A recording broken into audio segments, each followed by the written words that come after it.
Ang reunion sa malawak na lawn ng Conception Estate ay mukhang perpekto sa unang tingin. Puting tolda, string lights na umiilaw ng dahan-dahan sa dapit hapon, mga trays ng pagkain, at ang impormal na halakahan ng magkakapamilyang nagtatagpo matapos ang ilang taon. Ngunit, ang hangin ay mabigat. May hindi nakikitang tensyon sa pagitan ng mga miyembro ng Lauron at ng mga bisitang hindi kabilang sa pamilyang iyon. Sa gitna ng lahat, isang sobre ang nakabalot ng katotohanan at isang babae ang lalapit para ihagis ito sa gitna ng sala. Cleo Peligro ang naglalakad pababa sa hagdan ng veranda, pananamit niya ay may kasamang propesyonalidad na hindi kaalawang sa taglay ng isang taong nakapaglakbay mula sa kawalan patungo sa pag-uwi. Hindi siya nagmamadali, bawat hakbang ay may kaloobang determinasyon. Tila hindi napapansin ng karamihan ang kanyang pagpasok, o kaya naman pinipili lamang nilang hindi pansinin.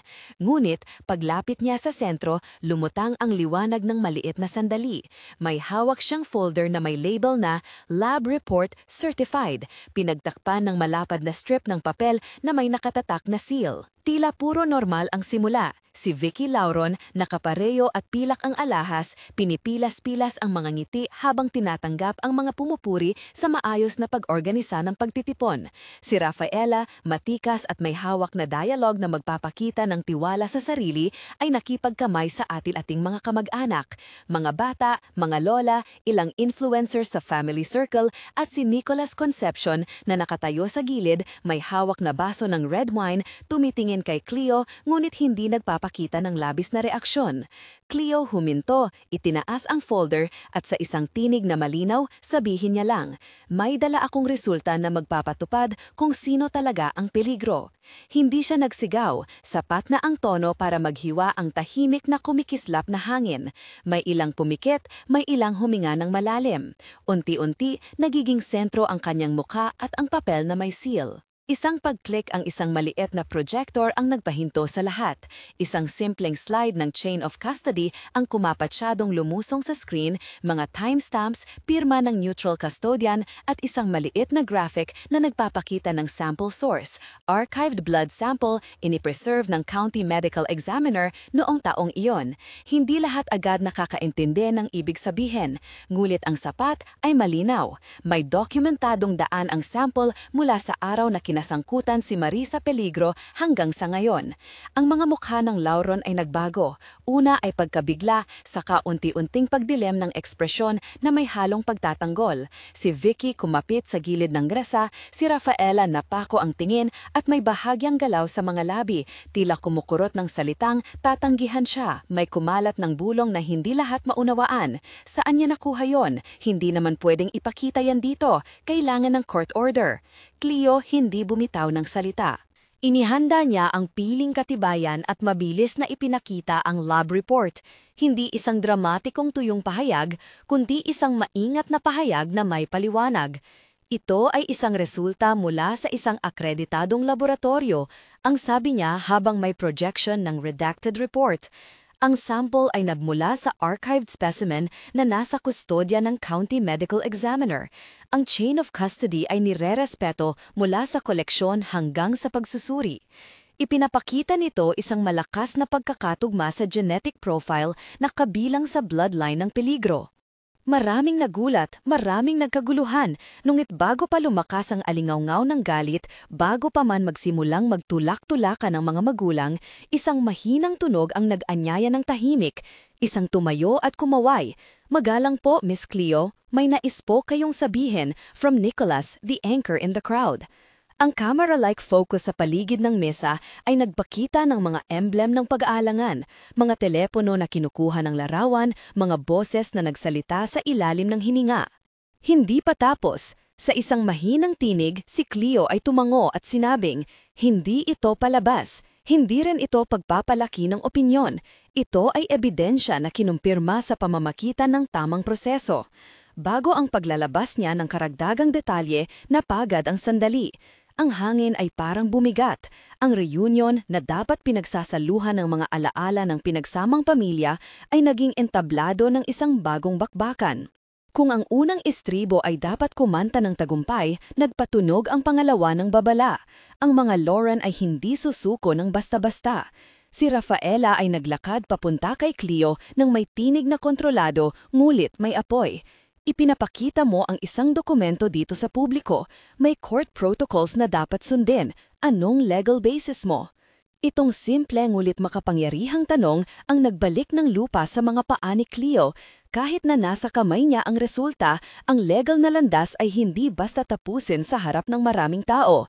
May proseso, may mga objections, at higit sa lahat, may posibilidad na gamitin ng kalaban ang mismong publikong pagpapakita para siraan ang integridad ng ebidensya.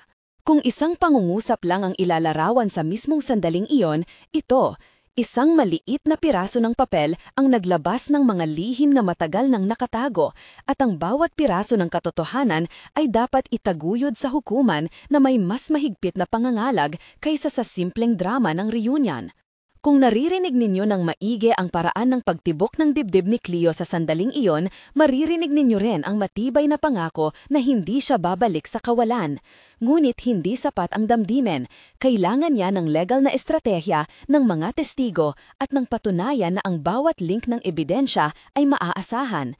At ang unang hakbang ay may pangalan, Motion for Preservation, Neutral Custodian Appointment at Chain of Custody Documentation, mga salita na magiging sandata niya sa labanan.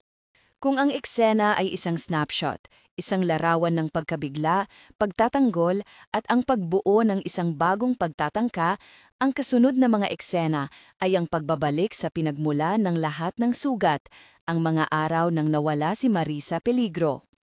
Ang maliit na bahay sa dulo ng alley ay may bakas ng nakaraan. May mga marka ng pag-aayos na hindi na muling nawala, mga lumang kurtina na hindi na napalitan. Ang lugar na iyon ay may amoy ng sabon at ng mainit-init na gatas, ng mga kandado na hindi natunto ng oras. Dito lumaki si Cleo sa ilalim ng mga labi na puno ng kwento ng kanyang ina at ng tahimik na sakripisyo ni Florencia, ang yaya na naging higit pa sa ina. Marisa ay hindi malilimutan, isang babae na may mata na laging may liwanag ng pag-asa kahit sa pinakamatinding gabi. Sa mga larawang naka-frame sa dingding, makikita ang maliliit na ringlets ng bata, ng mga halakhak at ang isang maliit na bakanteng upuan sa hapagkainan, tanda ng sinasabi ng bayan, ang isang anak ay nawala. Ang opisyal na tala ay nagsabing aksidente. Ang papel na nagsabing declared dead ang naglagay ng huling titik sa kwento. Ngunit may mga tanong na hindi nasagot. Bakit ang ilang dokumento ay naipasa ng mabilis? Bakit ang ilang testigo ay biglang naglaho? At bakit may mga transaksyon sa bangko na tila hindi tugma sa regular na paglipat ng ari-arian?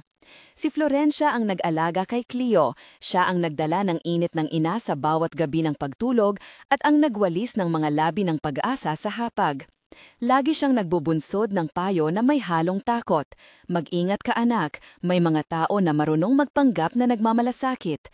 Mga salita na kalaunan ay naging talim na nagpatahimik sa paglaki ni Cleo.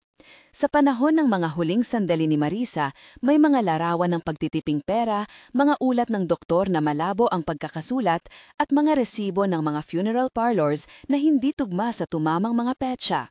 Ang mga munimising detalye na tinakdaan noon bilang hindi mahalaga ay unti-unting naging mga piraso ng puzzle na magtatayo ng bagong teorya.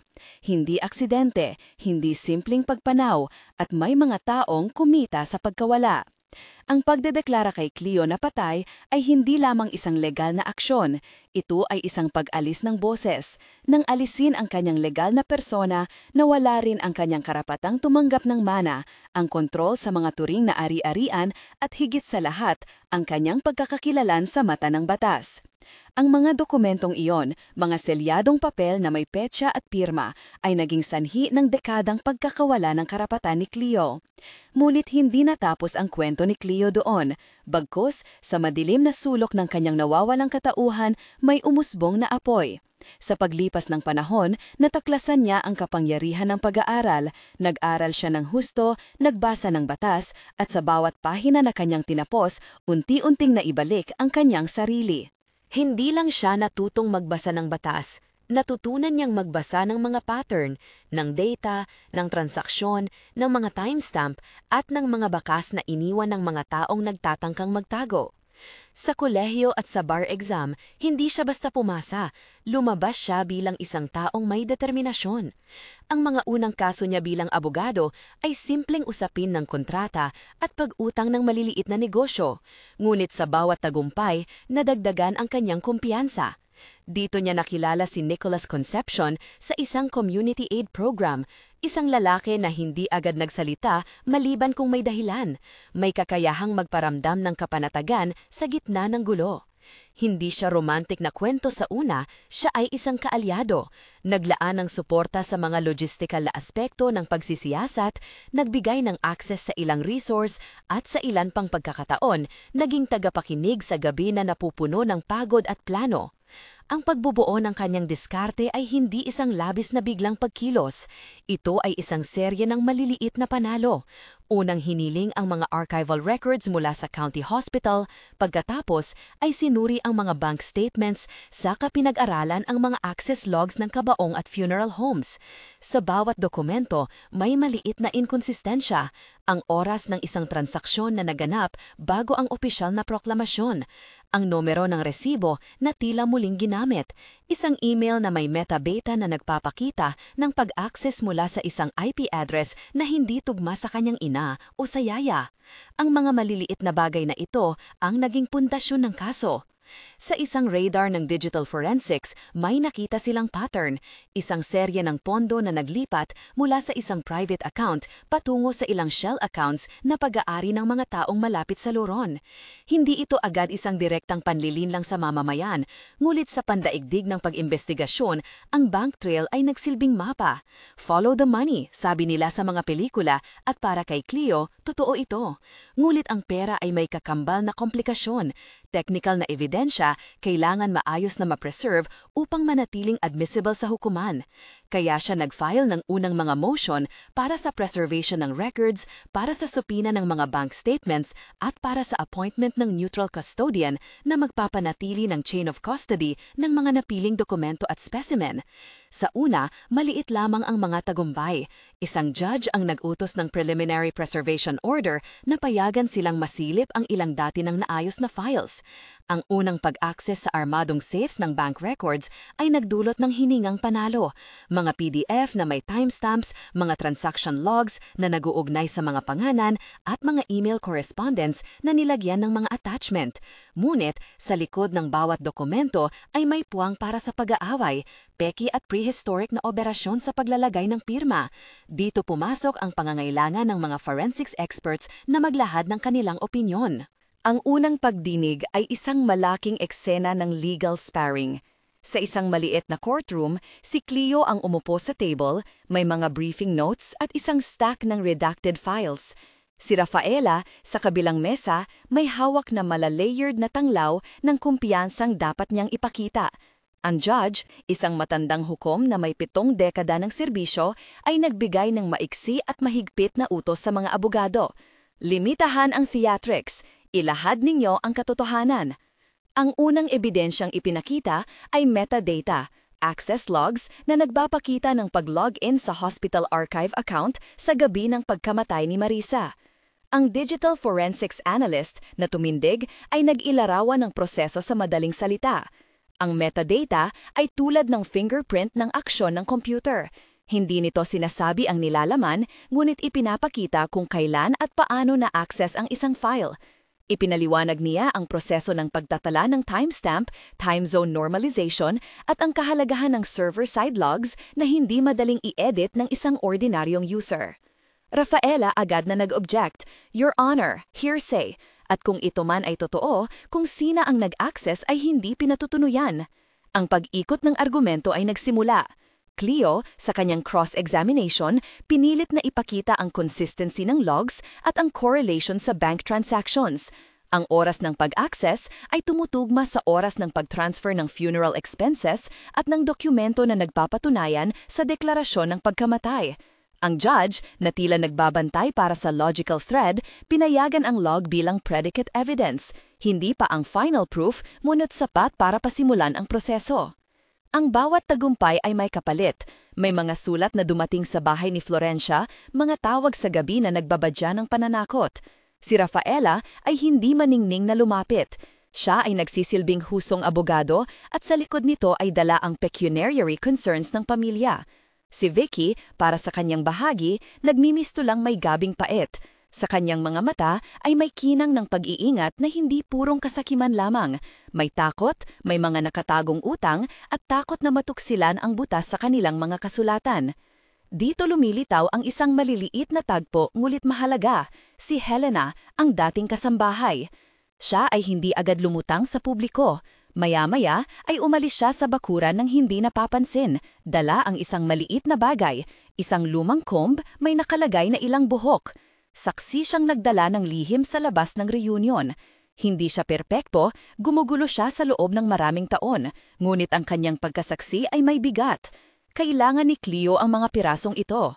Alam ni Cleo na ang biological evidence, kung maayos na maprotektahan, ay magdadagdag ng isa pang layer sa kaso. Hindi bilang malapanlaban ng moral na usapin, kundi bilang bahagi ng mas malawak na corroboration ng pattern. Ang pagkuha ng lumang hair comb ay hindi basta-basta. May batas na nagpoprotekta sa chain of custody ng biological samples, kaya nag-file si Cleo ng motion para sa court-approved retrieval mula sa personal effects na na-preserve sa funeral home o county archives. Isang neutral custodian ang inatasan, isang taong hindi kabilang sa alinmang panig, upang kunin, i-photo-document at isumite ang sample sa isang akreditadong laboratorio. Kung masisira ang chain of custody, mawawala ang lakas ng anumang biological claim. Kung mapapanatili ito, makakagawa ito ng malakas na pagkakatugma na magpapatibay sa narrative ng panlilinlang. Sa likod ng pormalidad, mga eksena ng man-in-the-middle tactics, isang envelope na lumabas na may anonymous tip tungkol sa isa pang bank transfer, isang nakausap na lab technician na tila binabantaan, isang email na nawawala mula sa archive na biglang lumitaw sa ibang format. Lahat ng ito ay mga paalala. Ang pagkuha ng katotohanan ay banal ngunit hindi malinis. Ang mga taong umiikot sa kaso ay naglalaro ng laro ng pudar, kung paano itatago ang katotohanan at kung paano kontrolin ang narrative. Isang gabi, matapos ang isang mahabang araw ng pag-ayos ng mga dokumento, naglakad si Cleo papunta sa lumang bahay ng kanilang yaya. Sa upuan sa kusina, malumanay na hininga ni Florencia, nag-alala ngulit matatag. "Anak, ilang beses mo na bang sinabing babawiin mo ang pangalan natin?" ang tanong ni Florencia. "Hindi ito simpleng hinggil sa ari-arian," tugon ni Cleo. "Ito ay tungkol sa pagbawi ng kanilang karapatang sabihin na sila ay umiiral. Hindi ko ito gagawin para itago ang galit. Gagawin ko ito para mailagay sa tama ang mga bagay na pinangyari," ang sagot niya. Sa pag-uusap nilang iyon, bumalik ang mga detalye ng araw ng pagkawala, ang ingay ng kotse, ang pagkawala ng cellphone ng ina, ang malabong ulat ng isang health worker. Ang isa pang linya ng ebidensya na hindi pa kinakaldak, ang mga transcription ng tawag at ang mga voicemail na naglaho. Sa pagkakataong ito, ang digital forensics ay nagbigay ng susunod na bakas, isang backup server na may cache ng voicemail na na-access noong gabi ng insidente.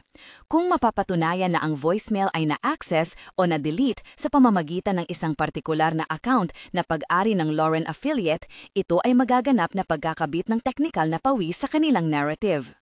Si Cleo ay nagsimula ng mag-interview ng mga witness, mga empleyado sa hospital, isang pathologist na nagsabing may mga irregularities sa medical report, mga nota tungkol sa pagkakaroon ng trauma na hindi tumutugma sa simpleng aksidente. Ang pathologist ay, sa una, nag-atubiling magsalita dahil ang kanyang opisyal na report noon ay nakakrude. Ngunit may pagbabago. Kapag hinaharap ng sapina at ng pangangailangan magbigay ng sworn affidavit, may mga doktor na magpapatunay na ang unang diagnosis ay hindi sapat. Dito nagbabago ang momentum. Mga buwan ng pag-iipon ng ebidensya, mga supina responses, confidentiality agreements at mga paggalaw sa korte ang nagbigay daan sa unang malalakas na tagpo ng legal na labanan. Ngunit hindi lahat ng bagay ay publiko. May mga diskusyon sa likod ng mga pintuan kung saan inilatag ni Cleo ang estratehiya. Una, patunayan ang pattern ng financial exploitation. Pangalawa, itayo ang chain of custody para sa biological sample. Panghuli, gumamit ng kombinasyon ng digital logs at eksperto para maglatag ng consistent narrative na magsususpende ng doubt. Ang mga unang pagdinig ay parang paghanda sa isang malaking opera. Ang bawat testigo ay may papel na ginagampanan at bawat papel ay maaaring magbago ng direksyon ng kwento. Ang pagkuha ng neutral custodian at ang pagsample ng archived hair ay isang tagumpay, ngunit ang laban para sa admissibility ay nagsisimula pa lamang. At dito napapaloob ang isang mahirap na katotohanan. Kahit na makuha mo ang DNA match, hindi ito maghuhubog ng sentensya ng mag-isa. Ang DNA ay bahagi lamang ng tala. Dapat magtagpo ito sa financial trail at sa testimonya ng mga taong mapagkakatiwala sa hukuman. Sa isang gabi ng pag-uusap sa maliit na makinig na opisina, habang nakaupo silang dalawa ni Nicholas, ipinakita ni Cleo ang isang simpleng timeline, mga kayarian ng ebidensya na inihanda para sa motion hearing, ang archive retrieval, ang bank tracing, ang pathologist's affidavit, at ang projected schedule para sa forensic lab testing. Kung mag-iiwan tayo ng isang maliit na kahinaan, wika ni Nicholas, lalabas nila iyon sa pahayag at babaliin nila lahat. Siya ay practicality personified, hindi nagmamadali sa emosyon, tumitimbang ng risk sa bawat hakbang. Makalipas ang isang linggo, naganap ang in-camera review na inaplaya ni Cleo upang maprotektahan ang sensitibong ebidensya. Ang judge, sa lihim na pagdinig, pinakinggan ang testimonya ng neutral custodian. Ang custodian, may hawak ng larawan ng archived specimen, nagpatunayan sa pagkakolekta at pagkakapreserbasyon. Ang specimen ay nakuha mula sa mga personal effects, sinabi niya, at naitala ng independent inventory at photo documentation. Ito ay isang mahalagang sandali, alin ang tawag ng hukuman sa pananagutan o isang pag-asa na mananatiling maliwanag sa pagdating ng forensic test. Ngunit bago pa man maayos na mailatag ang lahat, isang maliit ngunit nakakapinsalang balita ang sumulpot, isang anonymous email na nagpakalat ng alegasyon na si Cleo ay gumamit ng hindi otorisadong paraan para kunin ang sample. Hindi ito direktang paratang, ngunit sapat na para magdulot ng panganib. Kung mapapatunayan ang anumang error sa chain of custody, baka maibasura ang sample. Dito lumitaw ang tinatawag na weaponized doubt, ang kakayahan ng kalaban na gamitin ang legal na mga loopholes para alisin ang bigat ng ebidensya. Sa isang gabi ng pag-uusap sa maliit na makinig na opisina, habang nakaupo silang dalawa ni Nicholas, ipinakita ni Cleo ang isang simpleng timeline, mga kayarian ng ebidensya na inihanda para sa motion hearing, ang archive retrieval, ang bank tracing, ang pathologist's affidavit, at ang projected schedule para sa forensic lab testing. Kung mag-iiwan tayo ng isang maliit na kahinaan, wika ni Nicholas, lalabas nila iyon sa pahayag at babaliin nila lahat. Siya ay practicality personified, hindi nagmamadali sa emosyon, tumitimbang ng risk sa bawat hakbang. Makalipas ang isang linggo, naganap ang in-camera review na inaplaya ni Cleo upang maprotektahan ang sensitibong ebidensya. Ang judge, sa lihim na pagdinig, pinakinggan ang testimonya ng neutral custodian. Ang custodian, may hawak ng larawan ng archived specimen, nagpatunayan sa pagkolekta at pagkakapreserbasyon. Ang specimen ay nakuha mula sa mga personal effects, sinabi niya, at naitala ng may independent inventory at photo documentation. Ito ay isang mahalagang sandali, alinman ang tawag ng hukuman sa pananagutan o isang pag-asa na mananatiling maliwanag sa pagdating ng forensic test. Ngunit bago pa man maayos na mailatag ang lahat, isang maliit ngunit nakakapinsalang balita ang sumulpot, isang anonymous email na nagpakalat ng alegasyon na si Cleo ay gumamit ng hindi otorisadong paraan para kunin ang sample. Hindi ito direktang paratang, ngunit sapat na para magdulot ng panganib. Kung mapapatunayan ang anumang error sa chain of custody, baka maibasura ang sample. Dito lumitaw ang tinatawag na weaponized doubt, ang kakayahan ng kalaban na gamitin ang legal na mga loopholes para alisin ang bigat ng ebidensya. Sa mga araw bago ang lab testing, sinabi ng lab technician na may reserve sa pagkuha ng sample, hindi dahil sa resulta, kundi dahil sa public nature ng pagkuha. Ang proseso ng accreditation ay nangangailangan ng dokumentado at illusionless na chain of custody, paliwanag niya. Kaya nagpasya si Cleo at ang kanyang koponan na isil ang lahat ng dokumento at humingi ng isang court order na magpapatunay na ang retrieval ay ginawa alinsunod sa batas. Ito ay isang hakbang na magsisilbing panangga sa anumang pagsubok na ibalik ang esensya ng testimony sa maduming entablado ng publikong opinyon. Sa gabi bago ang pagsubok sa admissibility, huminga si Cleo ng malalim. May mga damdamin na lumilitaw, galit, pangungulila, ngulit higit sa lahat, isang mapanghawakang determinasyon. Sa loob ng kanyang bag ay isang lumang larawan ni Marisa at ng batang si Cleo, isang simbolo ng kanyang dahilan. May ilang text mula kay Florencia, maging maingat, nasa likod mo kami. May mga tawag mula sa kanyang legal team, prepare for attack on chain of custody, prepare to show every signature. Ang pagpasok sa korte sa susunod na araw ay hindi isang pagpasok sa entablado lamang. Ito ay pagpasok sa isang arena kung saan ang bawat salita ay maaaring magdulot ng taksil na epekto. Ang opposing counsel, Rafaela, ay maayos ang pagkakahubog, may hawak na red folder. Ang judge ay nakatitig at sa isang maingat na tono ay nagsabi, ihahain natin ang motions para sa admissibility ng biological evidence. Ang court ay magpapasiya batay sa chain of custody at sa legal standard ng relevance at reliability. Doon magtatapos ang unang yugto ng labanan, sa isang silid ng korte na kailangang magpasya kung ang simpleng piraso ng archived hair at ang nakapaloob na lab report ay magkakaroon ng lugar sa hukuman. Ang mga pamilya sa labas ng korte ay naghihintay ng sagot. Ang reunion ay naging unang entablado ng publikong paghayag, ngulit ang totoong desisyon ay nasa hukuman. Sa likod ng lahat ng ito, may isang tanong na patuloy na umiikot. Kung mapatunayan ang pagkakakilanlan, sino ang talagang kumita sa pagkawala ni Marisa? At hanggang kailan tatakpan ng mga dokumento ang mga bakas ng katotohanan? Ang mga nasabing hakbang ay hindi patakos. Ang laban ay papasok sa isang mas mahigpit na yugto, mga cross-examination, mga in-camera review, at posibleng mga legal technicalities na walang katiyakan. Ngulit sa isang bagay ay malinaw, ang maliit na papel na may seal ang nagbukas ng pinto. Ang natitira na lamang ay paglakad sa loob ng lawak ng hukuman at paghawak sa bawat piraso ng ebidensya na may pag-iinat at pananagutan. Ang abogadong nakaupo sa likod ni Cleo ay tahimik na nagbukas ng folder at may bahagyang paghinga. Ang hukom na nakaupo nang hindi ipinapakita ang emosyon, tumingin sa mga partido at nagsalita ng malinaw. Ihahain ng petitioner ang pruweba para sa admissibility. Ang court ay makikinig sa chain of custody, sa kredibilidad ng neutral custodian at sa reliability ng laboratory testing. Limitahan ang saklang ng testimony sa pangangailangang legal. Ang tono niya ay parang martilyo, mahigpit, walang ceremony, nakatoon sa prinsipyo. Lumakad ang neutral custodian sa harapan, may bitbit na maliit na folder na may mga inventory forms. Sa simpleng salita niya, inilatag niya ang proseso. Independenteng pagkuha ng personal effects mula sa county archive, photo documentation ng bawat item, paglagay sa evidence bag na may unique identifier, pirma ng 2 testigo, at ang paghatid sa licensed courier patungo sa accredited lab.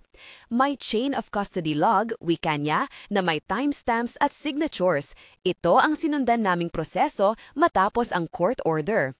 May mga pahina siyang inihain, mga larawan ng sealed bag, receipt ng courier at ang signature logs. Sa gilid ng korte, may maliit na pagtaas ng tensyon.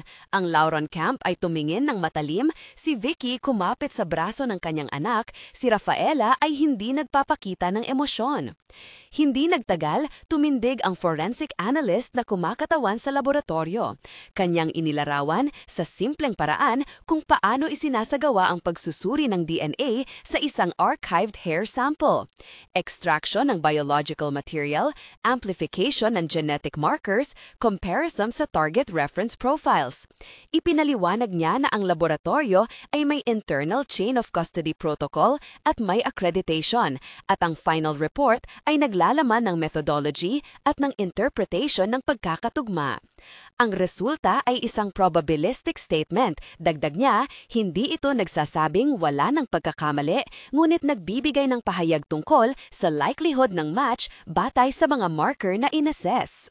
Rafaela agad na inilatag ang diskarte, mag-atake sa bawat link ng chain of custody. Sa kanyang tanong, tinanong niya ang custodian kung sino ang tumingin sa sample bago ito na potografa, kung may intermediate handler at kung may posibilidad na may contamination. Ang anumang hindi sinadyang handling ay maaaring magkompromiso sa result, ang binitiwan niyang linya. Hindi malisyoso ang salita, ngunit malinaw ang layunin, latagin ang duda. Cleo, sa kanyang pagsalubong sa cross, pinakilala ang context ng bawat dokumentong ipinakita. Ipinaliwanag niya na ang court order para sa retrieval ay isinailalim sa mahigpit na kondisyon, appointment ng neutral custodian, independent photo documentation, at direct courier na may tamper evidence seals. Ang court ay hindi nagbigay ng puwang para backdoor handling, aniya. Ang proseso ay pinili ng may pag-ingat at pinagtibay ng judge. Ang judge humawak ng papel at nag-obserba ng maingat na galaw. May mga sandaling nagtanong siya ng direksyon sa prosecutor at sa petitioner's counsel, hinihingi ang specific signatures at ang registry numbers ng courier. Sa lab testing, hindi agad lumabas ang dramatic na reveal. Sa halip, ang korte ay ginamit ang scientific testimony ng seryoso, mga slides na nagpapakita ng workflow, chain of custody logs at mga redacted portions ng lab report. Ang pagganap ng laboratorio at ang dokumentong inihain ay sumunod sa procedural standards, sabi ng analyst. Ngunit hindi nagtagal, lumitaw ang isa pang tanang mula sa bench. Ano ang standard ng admissibility na tinutukoy natin? Reliability lamang ba o kailangan ding patunayan ang absence of contamination beyond reasonable doubt? Ang hukom ay hindi nagbigay ng mabilis na sagot. Ito ay isang legal na balanse. Habang nagpapatuloy ang hearing, may biglang pag-iigting sa labas ng korte. Isang reporter mula sa lokal na network ang naglalabas ng maikling audio clip sa kanyang telepono, isang anonymous tip na nabanggit sa isang email. Ang Lauren Camp agad na nagsuporta sa ideyang iyon bilang batayan ng kanilang argument, weaponized public disclosure. Si Rafaela, na may maikling pause, inilahad ang isang motion para i-refer ang matter sa prosecutor dahil sa possible tampering. May nagugulat na email na nagsasabing hindi otorisado ang retrieval, kanyang pahayag. Ang judge, na nakikita ang potensyal na implikasyon, nag-utos ng brief recess upang suriin ang ebidensya ng paratang. Sa labas ng korte, tumakbo ang mga usapan. Ang anonymous email ay mabilis na nasuri ng digital forensics team ni Cleo. Dinala nila ang log ng email headers at ipinakita na ang message ay galing sa isang disposable account na hindi na-trace sa isang credible source. Gayunpaman, hindi nila giniba ang court suspicion. Sa sistema ng legal tactics, kahit isang maliit na posibilidad ng impropriety ay maaaring magdulot ng malaking pinsala. Sa loob ng ilang oras, nagulat ang lahat nang dumating ang resulta ng simplified digital trace. Ang anonymous message ay nagmumula marahil sa isang third-party IP na kilala sa paggawa ng smear campaigns para sa mga politiko at negosyante. Wala itong direct link sa Cleo. Ito ay isang maikling pansamantalang kaluwagan, ngunit hindi pa sapat para kontrahin at pag-atake ng Lauren team. Pagbalik sa korte, tumayo ang prosecutor at nagsabi na ang court ay maaaring mag-utos ng independent laboratory validation kung may mabigat na duda sa proseso. Ang court ay may kapangyarihang mag-order ng second opinion test, ang sabi niya, upang tiyakin na ang pampublikong interes at legal integrity ay mapangalagaan. Ito ay isang mahalagang punto. Ang posibilidad ng independent confirmation ay parehong pagtibay at panganib. Kung totoo ang pagiging malinis ng proseso, lalabas ang kaganapan na pabor kay Cleo. Kung may maliit na mali, mawawala ng sample kung ang proseso ay makasalanan. Sa loob ng ilang linggo, ang korte ay nag-utos ng independent validation. Ang neutral custodian ay muling naghatid ng sealed sample sa isa pang accredited lab na pinili ng court. Ang sample ay sumailalim sa parallel testing, parehong pamamaraan, ngunit sa magkahiwalay na environment at dokumentado sa bawat hakbang. Ang resulta, isang concordant interpretation na nagpatutuna ng pagkakatugma ng archived specimen sa isang reference sample na kinumpara ng proponent. Ang court-ordered second opinion ay may sariling report at sariling signature list. Ang concordance ng dalawang independent tests ay nagpapalakas ng reliability conclusion, ang payayag ng expert na tumestigo. Matapos ang mga deposition, ang hukom ay naglabas ng isang dispositive order. Ang biological evidence ay tinanggap bilang admissible para sa limited purpose ng pagkakakilala at bilang bahagi ng circumstantial matrix. Ang judge ay malinaw, ang DNA match ay hindi katumbas ng proof of criminal intent o dahilan ng pagkamatay. Ito ay isang factor na dapat isaalang-alang kasama ng iba pang ebidensya. Ito ay isang salitang nagbigay ng simula sa susunod na fase ng labanan. Hindi po pangwakas, ngunit isang mahalagang tiket para magsampa ng mas malalaking claims. May mga backlash. Ang Laron family ay nagpalabas ng isang pahayag sa press, matikas, maayos, ngulit may tono ng panghihimok. Kami ay gagalangin sa due process. Ang anumang publikong pagtatanhal ng mga dokumento ay problema kung hindi dumaan sa proper legal channels. Ngunit para kay Cleo, ang pag-aproba ng court para sa admissibility ay sapat na pahintulot upang magpatuloy sa isang pangmasang taktika, isang strategic public reveal sa reunion na maglalagay ng pressure sa mga akusado at magpapahiwatig ng moral victory. Gayunpaman, marami ang nagpanong, mapanganib ba ang publikong pagpapakita? Maaari bang gamitin ng kalaban ang publikong exposure upang siraan ang integrity? Ito ang dahilan kung bakit ang team ni Cleo ay nagplano ng mabuti. Sa ilang araw, nag-usap ang mga abogado ni Cleo at si Nicholas tungkol sa pinakanapipiling strategy. Ang desisyon, hintayin ang preliminary hearing para sa civil claims hinggil sa estate fraud at forgery. Kunin ang mga media embargo para sa limitadong paglabas ng court-validated report at pagkatapos ay gamitin ang family reunion bilang isang tactical na eksena, hindi para mag-demonstrate ng hurakan ng emosyon, kundi para ipakita sa publiko ang dokumentadong chain of custody at ang parallel corroborating evidence na magtapatunay ng pattern ng panlilinlang. Bago gawin iyon, kailangan din nilang tiyakin na ang mga prosecutorial steps ay nakatakda, may mga draft charges na isumite at ang mga investigators ay handa. Kung ang unang reunion ay naging unang pagtampa ng reveal, ang pangalawa, ang inilatag na reaksyon ng publiko ay magiging entablado ng mas malalim na fallout. Lumapit si Cleo sa Florencia isang gabi bago ang muling pagtitipon. Sa kwarto ng yaya, may kasamang sigarilyo ang lampara at mga lumang larawan ni Marisa. "Kaya mo ba?" tanong ni Florencia nang may pig sa tinig. Si Cleo, mahinahong tumingin sa larawan, tumango. "Hindi ito para magkapera o magpahayag ng paghihigante," sabi niya, "para ibalik ang angalan." Naghawak sila ng kamay ng sandali kung saan ang tahimik na pangako ng yaya ay nakapuno ng lakas para kay Cleo. Ang muling family reunion ay mas malaki, mas porman at napuno ng medium. Ang Conception Estate ay naglagay ng higit pang security. May mga flashing camera at mga voice recorders na lumilipad sa hangin. Ngunit ang pagkakaiba sa oras na ito ay ang isang nakapirming table. May projector, may mga redacted lab report, at of course, ang chain of custody slide deck na aprobado ng korte. Ang mga dokumentong ito ay hindi sadyang inilabas. Ang mga ito ay ipinakita ng may respeto sa batas at may maliwanag na paliwanag. Namataan ni Vicky ang pagdating ni Cleo at sinuray siya ng isang panibagong koleksyon ng mga smile, may pagnanais na mawala ang tensyon. Ngunit ang mga mata niya ay hindi tumitinggin ng tahimik, may halong takot at galit. Si Rafaela na may blazer na nakaayos at ngiti na may hangad na kumpiyansa, tumayo sa tabi ng kanyang ina. Sa sulok, si Nicholas ay may hawak na isang maliit na envelope, ang court-validated report na nakakalapit sa isang protective folder. Siya ang magiging surrogate ng logistical release. Minsan sa huling bahagi ng seremonya ng pagtitipon, tinanong ni Cleo ang lahat na tumayo sandali para magbigay ng maikling pahayag. Ang liwanag ng dapit hapon ay dumadaloy sa mga mukha ng mga tao. "Hindi ako narito para sirain ang alaala ng nakaraan," wika ni Cleo. "Narito ako para ipakita ang katotohanan. Huwag na nating ipagpaliban pa ang katotohanan." Lumapit siya sa projector at inilabas ang unang slide, ang chain of custody report na may signature ng neutral custodian. Nagkaroon ng maikling pangingit-ngit sa pagitan ng mga bisita, may mga nag-capture sa telepono, may ilan na tila hindi makapaniwala. Dahan-dahan, ipinakita ni Cleo ang bahagi ng lab report, redacted, may court seal.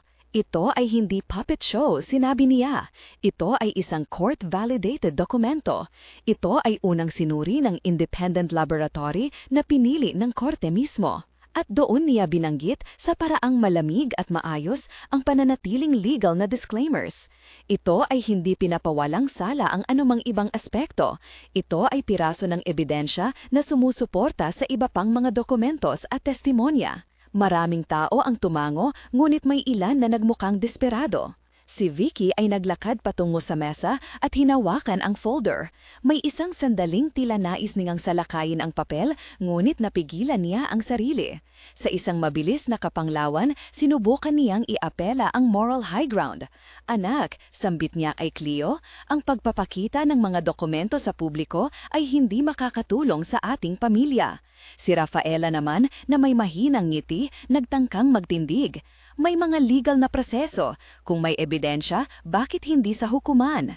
Ang mga salita niya ay malinaw na naghahanap ng reason para siraan ang publikong pagpapakita. Ngunit ang gusto ni Cleo ay hindi makakuha lamang ng pansin. Siya ay nagdala ng supporting materials, bank transaction timelines na nagpapakita ng transfers mula sa estate account papunta sa mga shell accounts, screenshots ng access logs na tumugma sa oras ng mga forged documents at mga sworn affidavits mula sa pathologist na tumutukoy sa inconsistency ng unang medical report. Follow the money, kanyang sinabi ng maikli, isang linya na pumukaw ng marami. Ang mga bisita na dating nag-uusap tungkol sa weather at sa recipes, ngayon ay nakinig ng malalim. Sa gitna ng rekreasyon, may isang tao na humakbang papunta kay Cleo, si Helena. Siya ay tahimik, may hawak na isang maliit na kahon. May dala ako ng isang maliit na bagay na matagal kong itinago, ang pahayag niya. Sa loob ng mahigpit na katahimikan, binubuksan niya ang kahon, isang lumang comb na may ilang strands ng buhok na nakapreserve sa wax paper. Nagkaroon ng tila electric charge sa hangin. Ang maliit na bagay na iyon ang mismong pinag-usapan nila sa korte. Ito na ang sample na dinala sa lab at sinuri. Si Helena ay umiyak ng mahina at humawak sa kaibigan. Marami sa mga naroroon ang nagulat. Her face showed regret and a faint relief na tila pinawi ang taon ng takot. Ang reaksyon ng Lawrence ay hindi nahuhuli. Unang tumindig si Vicky, sumunod ang mga pressing questions at biglang may kumalat na boses. Hindi pwede yan, may court orders. Isang maikling pagtaas ng tensyon ang sumurtot at may ilan na tumawag sa pulis. Ngunit bago pa tuluyang lumala, isang opisyal ng court na dinala ni Nicholas bilang proof of legitimacy, nagpakita ng court seal at isang redacted copy ng order na pumapayag sa limited public disclosure ng court-validated report. Ito ay sapat upang mapigil ang agarang aksyon ng pulis upang pigilan ng event, hindi dahil nalalabag ang korte, kundi dahil ang pagpapakita ay ginawa sa isang limitadong paraan at may court sanction.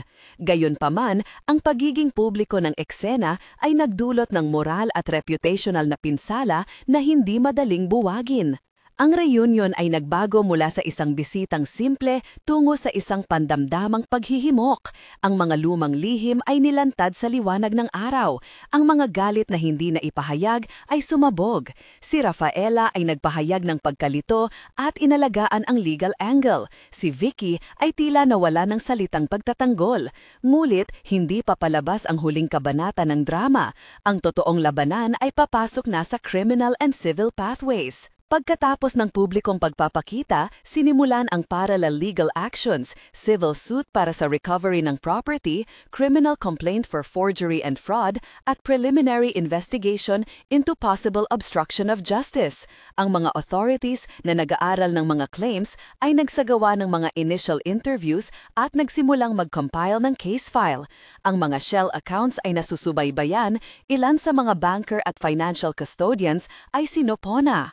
Sa isang maliit na buong araw, mga empleyado ng bangko ang tinawag upang ipaliwanag ang pamamahala sa mga transfers noong panahong pinag-uusapan.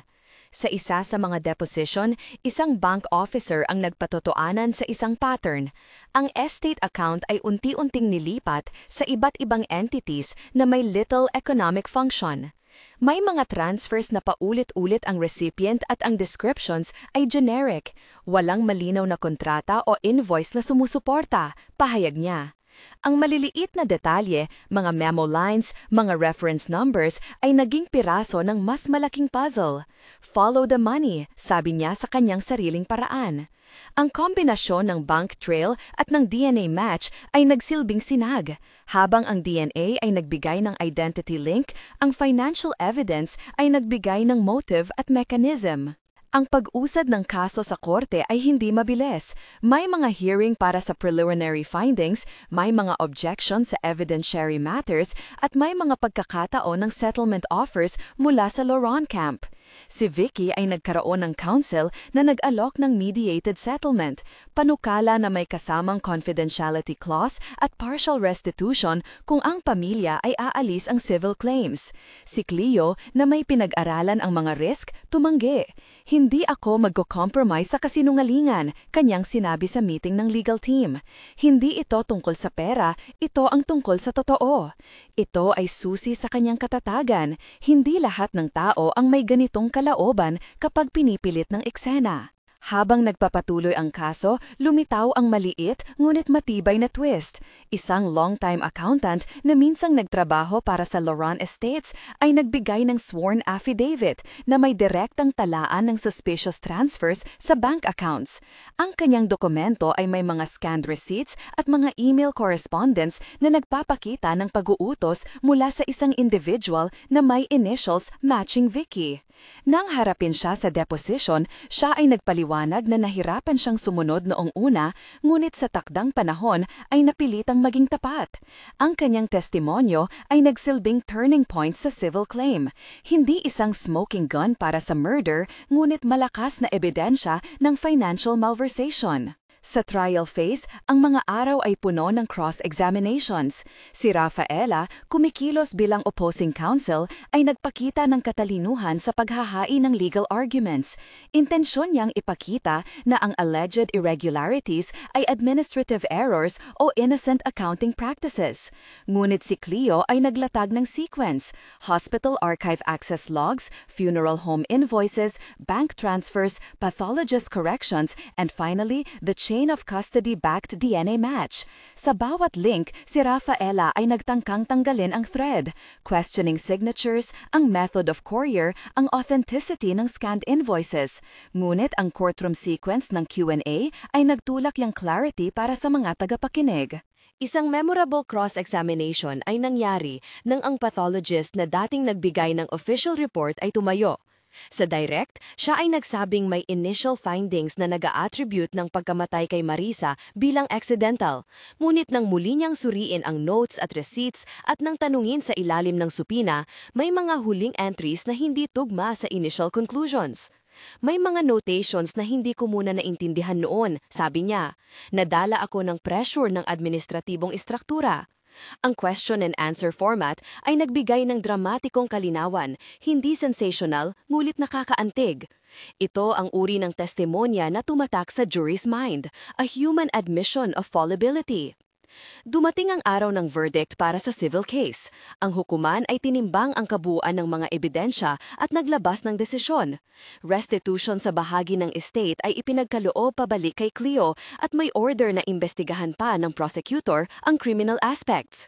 Ang korte ay nag-utos ng asset freeze sa mga accounts na may suspicious transfers at nag-appoint ng receiver upang pangasiwaan ang proseso ng recovery. Si Vicky at ang iba pang mga akusado ay nasurpresa. May mga pagkakataon na may real legal consequences. Sa parallel criminal prosecutions, ang prosecutors ay nagsampa ng charges: forgery, estafa, and document falsification. May panibagong dimension kapag pinagtibay ang sworn testimony ng accountant at ng financial custodians. Ang DNA match, bagaman hindi salamin ng parricide, ay nakatulong na patatagin ang link sa identity at nagbigay ng bagong impetus sa kaso. Sa courtroom, ang prosecution ay maingat. Hindi nila inahin ang DNA bilang dahilan ng kamatayan, kundi bilang bahagi ng scheme na naglayo na tanggalin ang legal identity ng isang tao upang ang mga akusado ay makuha ng financial benefit. Ang paglilitis ay matagal, maraming araw ng testimonya at maraming pagkakataon na ang Luron camp ay sumubog na madelay, mag-file ng motions to dismiss at mag-present ng alternative explanations. Sa isa sa mga pahayag, si Rafaela ay nagtanong sa bank officer kung may posibilidad na may third party na mag-initiate ng transfers nang walang direktang utos. Isang insinuation na hindi lahat ng transactions ay may malisyosong layunin. Ngunit ang layered documentary evidence kasama ang sworn affidavits ay gumawa ng komplikadong larawan na mahirap baliwalain. Ang prosecutor, sa kanyang closing argument, pinagsama-sama ang mga piraso, ang forged documents na nagpresent ng change beneficiary, ang chain of custody ng archived specimen, ang concordant lab results at ang repeated transfers to shell accounts. Lahat ay tumutukoy sa isang sinadyang pattern. Ang verdict sa criminal case ay hindi basta-basta. Ang jury, matapos ang ilang araw ng deliberation, ay naglabas ng mixed outcomes. Sinasabing may sapat na ebidensya para hatulan si Vicky at ilang associates sa counts of forgery at estafa, at ang sentencing ay nagsimula ng proseso. Si Rafaela, na hindi direkta na charge sa mga counts, ay nakaranas ng professional humiliation at reputational damage. May mga ethics complaints sa kanang bar association hinggil sa kanyang role sa mga transaksyon at sa alleged conflict of interest. Ang korte ay nagbigay din ng injunctions upang i-restore ang mga ari-arian at mag-appoint ng restitution plan para kay Cleo. Sa wakas, may pagkakataon ng real closure. Ngunit ang kwento ay hindi eksaktong ng pag-uwi ng lahat sa dati. Ang kanilang pamilya ay nagkaroon ng permanenteng sugat. Sa istorya ni Cleo, may mga elemento ng paghilom at ng pagputol ng ties. Si Rafaela ay nag-alok ng isang mahinang reconciliation meeting, isang opisyal at maikli na pag-uusap na puno ng legal counsel at formality. Hindi ito naging emotional reconciliation, kundi isang negotiation ng mutual boundaries. Si Helena, matapos ang kanyang sakripisyo, humingi ng tawad at nagpahayag ng pagsisisi. Siya ay pinatawad ni Cleo sa paraang soft at binigyan ng programa para sa suporta at employment. Ang yaya na si Florencia ay nanatiling haligi ng pamilya. Ang tono ng kanyang suporta ay nagpapatibay sa desisyon ni Cleo na magpatuloy. Ang huling eksena ng trial ay isang simpleng sentencing hearing. Ang hukom, may seryosong mukha, nagtalaga ng parusa na proporsyonal sa gravity ng naihatol, prison term for the primary offenders, fines at restitution orders. Sa kanyang words, pinakinggan niya ang damdamin ng mga biktima. Ang batas ay hindi makakasagot sa lahat ng sugat, wika niya, ngulit ito ang pinakamalapit na bagay sa pagkakapantay-pantay ng responsibilidad. Ang sentencing ay hindi nagbalik sa panahon, ngunit nagbigay ng legal consequence na mahalaga sa narrative, isang pahiwatig na may estado at institusyon na gumaganap ng kanilang tungkulin. Pagkatapos ng korte, isang maliit na press conference ang inorganisa ni Cleo. Sa kanyang pananalita, mahinang siyang tumingin sa camera. Hindi ito tungkol sa paghihigante. Ito ay pagbabalik ng pangalan, ng dignidad at ng kapangyarihang makipaglaban para sa totoo. Humingi siya ng suporta para sa mga naagrabyadong pamilya at naglaan ng isang fund para sa legal aid. Nagbigay siya ng pasasalamat sa mga testimonials at sa mga eksperto. Ngulit sa kanyang mga mata, may bakas ng pagod. Ang laban ay hindi madali. May mga nights na hindi siya nakatulog, nag-iisip ng kailangang gawin. Sa isang huling tagpo, ilang buwan matapos ang verdict, makikita si Cleo sa harap ng maliit na opisina. May board sa pader na may pangalan ng kanyang bagong legal clinic, isang lugar na tutulungan sa mga abusadong pamilya na nakaranas ng fraud at identity theft. May mga client na dumarating, may mga kaso na nagawa nilang resolben pro bono, ang maliit na paraan ng pagbibigay buhay sa kanyang misyon. Si Nicholas, na naging backer at kaalyado, ay nandyan pa rin, hindi bilang isang central romantic subplot, kundi bilang matagag na kasama sa professional at personal na pagbangon. Hindi mo kailangan gawin ito mag-isa, sabi niya minsan. Si Cleo, nangingiti ng hindi gaanong maluwalhati, sumagot, hindi na namin kailangan gawin iyon. Sa pagwawakas, may pagkakataong naganap sa lumang bahay ni Florencia, isang tahimik na hapunan kung saan si Cleo, Florencia at ilang malalapit na kaibigan ay nagkaroon ng sandali ng simpleng pag-usap. Hindi ito eksaheradong katuparan ng lahat. May mga bagay na hindi na maibabalik, ngunit may bagong katotohanan.